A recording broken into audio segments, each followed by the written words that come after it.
Probability, chapter number 5. Some discrete probability distributions. इस chapter में हम डिस्क्रीट प्रोबेबिलिटी डिस्ट्रीब्यूशन पढ़ेंगे और सबसे पहले सबसे आसान और सबसे सिंपल यूनिफॉर्म डिस्ट्रीब्यूशन। ठीक है, uniform distribution, uniform probability distribution होती क्या है? यूनिफॉर्म प्रोबेबिलिटी डिस्ट्रीब्यूशन जिस तरह यूनिफॉर्म है, यूनिफॉर्म का मतलब है कांस्टेंट, एक जैसा, सबके लिए एक ही। जैसे आप स्कूल में जाते हो या बास कॉलेजेस में भी जो है सबके लिए एक ही यूनिफॉर्म होता है, यानी वो सबके लिए कांस्टेंट होता है। तो इसी तरीके से जो यूनिफॉर्म डिस्ट्रीब्यूशन है, प्रोबेबिलिटी डिस्ट्रीब्यूशन, यानी एक प्रोबेबिलिटी सबके लिए कांस्टेंट हो, सबके लिए सेम हो, सबके लिए एक जैसी हो। इसका फॉर्मूला क्या है? फॉर्मूला है 1/k और डिनोट करते हैं एफ एक्स, डिनोट करते हैं इसको एफ एक्स कॉलन के से। अब यहाँ पर k क्या है? k है नंबर ऑफ x, ठीक, k है नंबर ऑफ x, यानी जितनी भी x की वैल्यूज होंगी वो k होगा। जैसे x की अगर 3 वैल्यू है तो k 3 होगा, x की अगर 6 वैल्यूज है तो k जो है वो 6 होगा। ठीक, इस तरीके से हम इसे सॉल्व करेंगे। इससे क्वेश्चंस देखते हैं तो ज़्यादा हमें बेहतर से समझ में आएगा। पहले क्वेश्चन करते हैं एग्जाम्पल 5.1। एग्जाम्पल 5.1 में कह रहा है when a light bulb is selected at random from a box that contains a 40 watt bulb, a 60 watt bulb, a 75 watt bulb and a 100 watt bulb. Each element of the sample space दिया हुआ है 40, 60, 75 और 100। ये इसके wattage लिखे हैं तमाम bulbs के। occurs with probability 1/4, therefore we have a uniform distribution with। पहले क्वेश्चन को समझ लेते हैं कि ये कह क्या रहा है।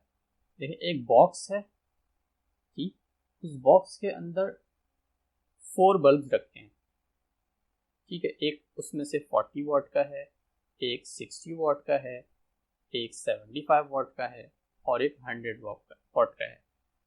अब ये कह रहा है कि अगर उसमें से हम रैंडमली कोई भी सेलेक्ट करेंगे, यानी कोई सा भी एक, यानी आप इस सिचुएशन को इस तरीके से ले लो कि एक बॉक्स के अंदर 4 बल्ब रखे हुए हैं और आप आंखें बंद करके उसमें से कोई भी एक बल्ब निकाल लो, तो इस बात के क्या चांसेस हैं कि 40 वाट का बल्ब सेलेक्ट होगा। ठीक, तो अगर इसको हम थोड़ा सोचें तो इसका चांस ये है कि चारों में से कोई एक बल्ब आएगा। ठीक, यानी 4 में से कोई एक बल्ब आएगा।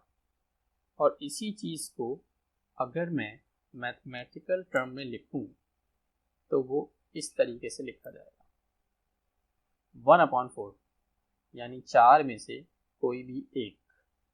ठीक, तो अगर मैं पूछता हूँ कि 40 की क्या चांसेस है, तो 40 के ये चांस है 1/4, यानी उन चारों में से एक है 40। तो जो उसकी प्रोबेबिलिटी डिस्ट्रीब्यूशन है, अगर आप 4 दफ़ा वो बल्ब उठाओगे तो लाजमी उसमें से एक दफ़ा क्या कहते हैं उसको, सॉरी, लाजमी उसमें से एक दफ़ा 40 वाट का बल्ब आएगा आपके पास। ठीक है, और मैंने जैसे कि बताया था कि 4 कहाँ से आया, फॉर्मूला था 1/k और x की कितनी वैल्यूज है यहाँ पर 1, 2, 3, 4, तो हमारे पास k क्या आ गया 4 और ऊपर फॉर्मूले का आ गया 1। तो इस तरीके से बहुत सिंपल है।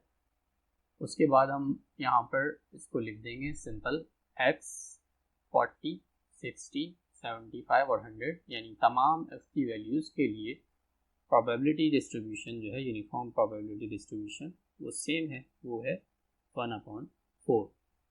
ये इसे डिनोट करने का तरीका है। सेकेंड क्वेश्चन देख लेते हैं हम। Example 5.2, when a fair die is tossed, each element of the sample space S is equal to 1, 2, 3, 4, 5, 6 occurs with probability 1/6. Therefore, we have a uniform distribution with. अच्छा, डाई में क्या होता है? डाइस जो होते हैं उसमें 6 साइड होती हैं, ठीक। और आप जब भी उसे टॉस करोगे तो उन 6 साइड्स में से कोई भी एक साइड आएगी, ठीक है। इसको भी हम इसी तरीके से डिनोट कर सकते हैं कि 6 साइड में से कोई भी एक साइड आएगी, तो उसकी प्रोबेबिलिटी, हर नंबर की प्रोबेबिलिटी क्या होगी? 1/6। और इसे डिनोट करने का तरीका ये है f(x)(6) और x की तमाम वैल्यूज़ के लिए हमारे पास प्रोबेबिलिटी डिस्ट्रीब्यूशन 1/6 है। x की वैल्यूज़ क्या है? डाई में हमारे पास वैल्यू होती है 1, 2, 3, 4, 5, 6। और k निकालने के लिए k किस तरीके से आएगा? तो number of value of x, इतनी वैल्यूज़ हैं x की टोटल 6 वैल्यूज़ हैं, तो k की जगह 6 आ गया। और ये बहुत ही सिंपल, बहुत ही आसान, इस तरीके से बस हम इस तरीके से लिख देंगे, ये हमारा आंसर है, ठीक। लेकिन यहाँ पर एक और चीज़ है कि ग्राफिकल रिप्रेजेंटेशन भी हम दे सकते हैं। अगर पूछी जाए हमसे कि तो ग्राफिकल रिप्रेजेंटेशन बनाए आप यूनिफॉर्म डिस्ट्रीब्यूशन, ठीक। The graphical representation of the uniform distribution by means of a histogram always turns out to be a set of rectangles with equal heights. The histogram for example 5.2 is shown.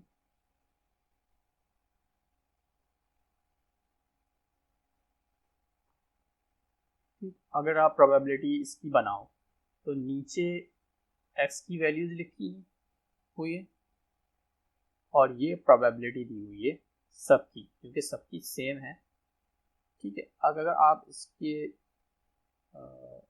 Graph बनाओगे तो ये rectangle बनेगा, ठीक। अगर मैं 1 का plot करता हूँ तो 1 की प्रोबेबिलिटी डिस्ट्रीब्यूशन क्या है? वो ये है, ठीक। और बिल्कुल इसी तरीके से क्योंकि सबकी सेम है तो इस वजह से बाकी जितनी भी वैल्यूज़ हैं उनका भी जो ग्राफ बनेगा वो सेम होगा, ठीक है।